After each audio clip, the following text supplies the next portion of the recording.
Amigos, amigas, muy buenas noches. Hoy en este canal, La Sinfonía del Pensamiento, he preparado la lectura de dos autores.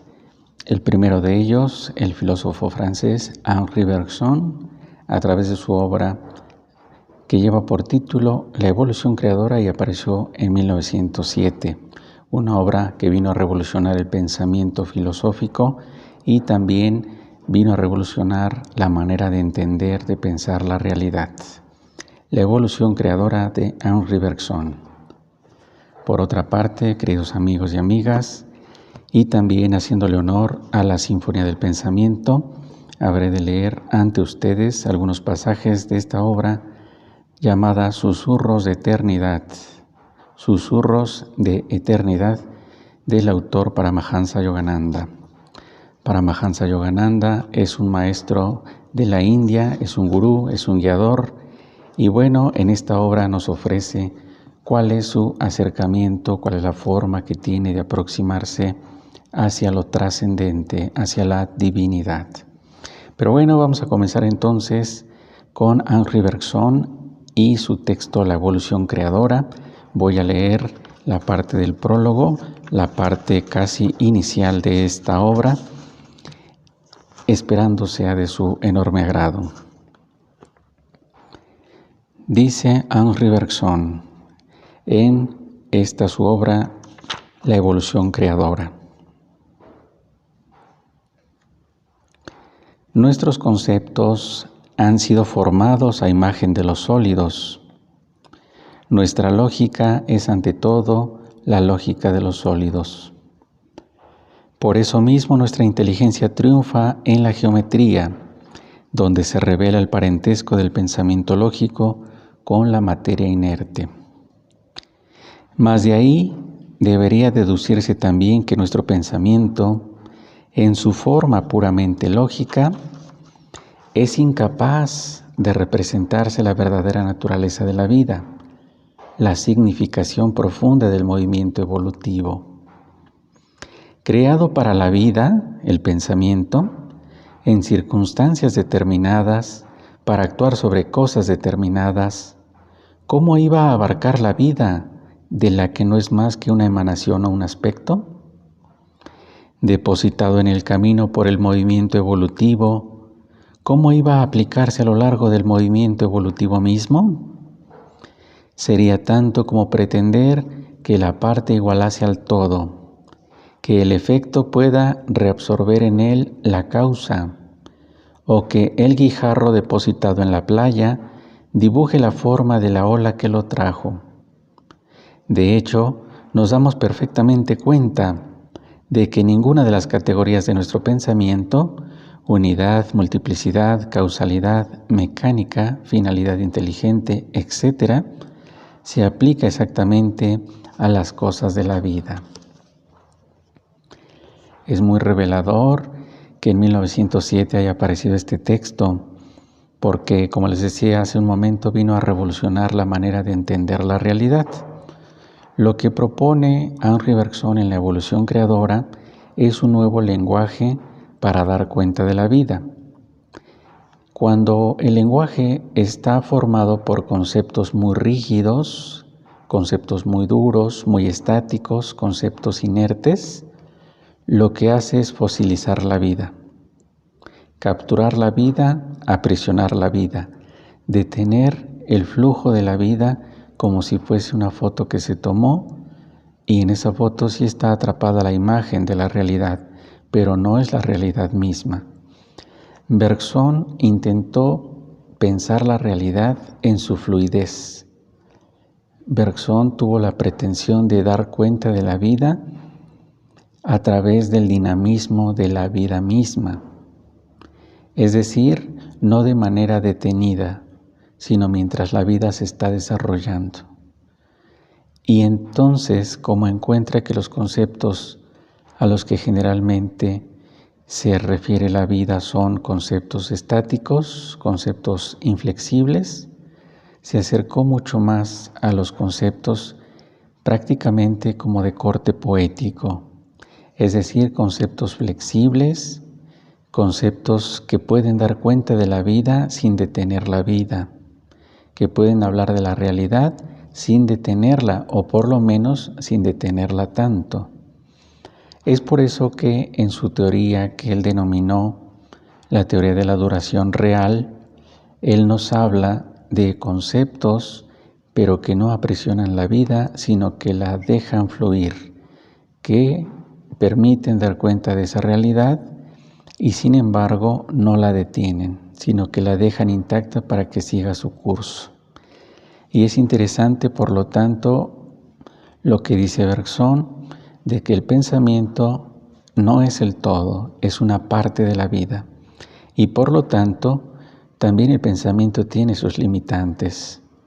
Nosotros como seres humanos, que hemos sido definidos a través de la historia y a través de los tiempos como seres racionales, nos encontramos ahora con una sorpresa de que no solamente podemos ser seres racionales, sino que también somos seres con distintas inteligencias. Imagínense, desde 1907 se empieza a preparar lo que en los años 80 del siglo anterior se habrá de conocer a través de la obra de estos psicólogos norteamericanos, las inteligencias múltiples. Pero bueno, ese es un apartado que podríamos desarrollar más adelante, pero es muy grato saber que desde 1907 ya se empezaba a decir a través de Henri Bergson, no solamente el ser humano es inteligencia lógico-lingüística, no solamente el ser humano es inteligencia lógico-matemática, sino que también existen otros tipos de inteligencia, porque el pensamiento es muy vasto. Y por si fuera poco, existen contenidos en la vida que van mucho más allá de las fuerzas del pensamiento. Ahí es ahora a donde quiero presentarles a Paramahansa Yogananda, algunos pasajes de este autor, de este gurú de la India, de este maestro que ha sido denominado Cisne Blanco, el Cisne Supremo.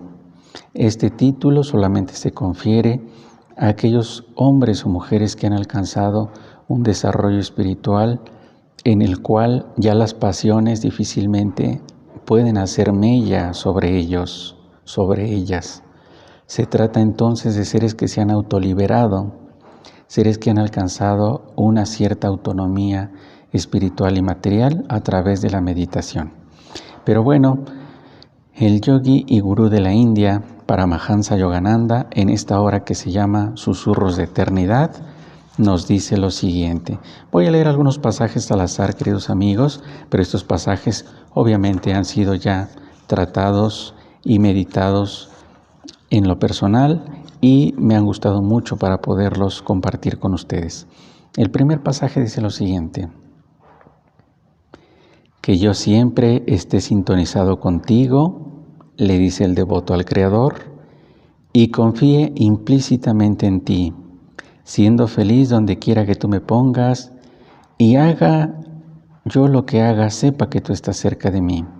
Déjame saber que todo lo que pasa viene de ti, no para debilitarme, sino para darme fuerza, paciencia y sabiduría. Ahí está el primer pensamiento que estoy compartiendo en esta noche, y luego escuchen esto, por favor. Oh Espíritu Celestial, enséñame a reverenciarte con tanto entusiasmo como el avaro que idolatra su dinero. Permíteme ser tan fuertemente apegado a ti como el alcohólico lo es con el vino. Que pueda yo unirme a ti tan obstinadamente como los malvados que se adhieren a sus malos hábitos. Inspírame a desearte constantemente, igual que el hombre del mundo anhela sus posesiones. Como pueden escuchar, queridos amigos, se trata de un pensamiento que para muchos puede resultar el día de hoy a veces obsoleto, a veces fuera de lugar, pero es un pensamiento que también es válido, y en la Sinfonía del Pensamiento lo que hacemos es ofrecer delante de ustedes el abanico de posibilidades que la realidad ofrece para que a su vez ustedes también junto con nosotros, junto conmigo, puedan pensar. Y bueno, fíjense nada más en este pasaje cómo se define la felicidad. Dice Paramahansa Yogananda: la felicidad es nuestra legítima herencia. La felicidad no se conquista por el hecho de pensar aisladamente en ella, sino por el esfuerzo constante para expresar la felicidad en todos los actos cotidianos de nuestra vida. Es decir, que la felicidad no solamente es un concepto abstracto, complejo, sino que es una práctica que todos los días puede ser llevada a cabo si lo deseamos. Continúa Paramahansa: ayúdame a traspasar las paredes limitadas de mis afecciones familiares y a convivir en el amplio y vasto reino de la amistad y al servicio desinteresado a toda la humanidad. Inspírame a entrar en las infinidades del amor divino. Yo quisiera abrazar como mías todas las animadas y las aparentemente inanimadas formas de la creación, que yo perciba hasta en las piedras, hechas de tus secretos átomos, el latir de tu inspiración en la vida. Escuchen esto también: ay de nosotros que hemos encerrado y aprisionado nuestra universalidad tras las barreras de nuestro egoísmo y las mezquinas estrecheces de nuestros particulares intereses. Y luego, finalmente, queridos amigos, para concluir hoy en este día, con esta lectura breve de Paramahansa Yogananda, estoy leyendo Susurros de Eternidad y habré de terminar con este pasaje que dice: he ido formando un extenso mundo de obstáculos entre tú y yo, chozas cerradas del desaliento, alambrados del hábito, paredes de piedras de la indiferencia, montañas de pereza y océanos de deslealtad. Pero ahora mi corazón se llena con una divina determinación. Oh Espíritu Universal, aunque los dioses me ofrecieran millones de años de ininterrumpida felicidad mundana a cambio de mi propia realización, no me tentarían a desertar en la búsqueda de ti. Obstáculos e impedimentos, apártense de mi sendero, porque voy regresando a la patria celeste. Ahí tienen, queridos amigos, amigas, estas son las dos presentaciones, las dos propuestas del día de hoy. Por un lado, al exponente del evolucionismo espiritual francés del siglo XX, Henri Bergson, en su obra de 1907, La evolución creadora. Y por el otro lado, esta obra también maravillosa que se llama Susurros de Eternidad, del yogi y maestro de la India, Paramahansa Yogananda. En este canal, amigos y amigas, la Sinfonía del Pensamiento se va a estar presentando de manera constante la filosofía de la educación espiritual. La filosofía de la educación espiritual solamente puede tener un efecto, un sentido, un propósito, cuando la persona misma encarna los ideales que se plasman en la teoría. La teoría por un lado y la práctica por el otro. No pueden divorciarse la teoría de la práctica. Y por lo tanto, para que la filosofía esté al alcance de todos, para que la filosofía pueda surtir su efecto transformador, es necesario no solamente cultivar la mente y el corazón, sino también poner en práctica todas las enseñanzas, por muy pequeñas que parezcan, vale la pena ponerlas en práctica. Y bueno, esto que les comento, Sócrates fue uno de los grandes precursores de esta modalidad de enseñanza. La enseñanza era hablada, la enseñanza era a través de la voz compartida. Lo que importaba en sumo grado era la manera en la cual los filósofos y las filósofas vivían. De tal manera que no eran en la antigüedad los filósofos y las filósofas conocidos tanto por sus obras escritas, sino más bien por sus obras realizadas. Como se decía, No te llamaré filósofo cuando me muestres la torre de libros que has leído. Te llamaré filósofo cuando me digas cómo ha cambiado tu vida una sola de esas ideas que tú has encontrado en esa inmensidad de libros. Queridos amigos, queridas amigas, esta es entonces la propuesta que he traído para ustedes el día de hoy para la filosofía de la educación espiritual. Vamos a ir nutriendo nuestro pensamiento, nuestro corazón, nuestra alma con nuevos contenidos extraídos de una u otra disciplina. Recuerden que aquí lo importante es que todos estos conocimientos están encaminados hacia la mejora y hacia la transformación de nuestras condiciones de vida. Y bueno, para terminar y para que llevemos en la mente algunas ideas, escuchen por favor estas afirmaciones que han sido extraídas de distintas fuentes y que nos habrán de permitir ir teniendo un acervo para la aplicación de todos los días, para poner en práctica todos los días. El primer pensamiento dice que todos los seres, donde quiera que se encuentren, sean libres y felices. Que todos los seres, donde quiera que se encuentren, sean libres y felices. Otra afirmación también muy importante nos dice lo siguiente, y esta fue, si la primera que acabo de mencionar ha sido extraída del contexto oriental, de la filosofía hinduista, esta que a continuación voy a exponer ha sido extraída de la filosofía griega llamada filosofía presocrática, es decir, una filosofía que se originó antes de que Sócrates existiera. Y esta filosofía se le atribuye a los 7 sabios de la antigua Grecia. La primera afirmación dice: hazte digno de tus padres. Hazte digno de tus padres. La segunda afirmación, y muy importante en estos tiempos de tanta desigualdad y tanta discriminación hacia las mujeres, nos dice lo siguiente: ¿cuál es la mejor manera de conducirse ante las mujeres o delante de las mujeres? Y responden los 7 sabios de la antigua Grecia: si las mujeres son de menor edad que tú, debes tratarlas como si fuesen tus propias hijas. Si las mujeres son de la misma edad que tú, entonces debes tratarlas como si fueran tus propias hermanas. Y finalmente, si las mujeres fueran de mayor edad que tú, entonces debieses tratarlas como si fueran tu propia madre. De esa manera lograrás tener siempre la mejor manera de conducirte ante las mujeres.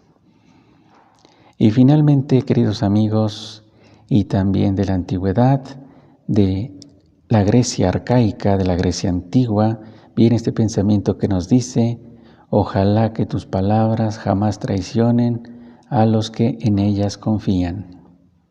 Ojalá que tus palabras no traicionen a los que en ellas confían. De esta manera, queridos amigos, vamos a cerrar este pequeño bloque en la Sinfonía del Pensamiento. Cerramos también este apartado de la filosofía de la educación espiritual, filosofía que se vive, que se respira, filosofía al alcance de todos, filosofía de transformación. Pensar y hacer, cultivar la teoría por amor de la práctica. Seamos hombres de pensamiento, mujeres de pensamiento, pero también hombres y mujeres de acción, de mucha acción, queridos amigos y amigas.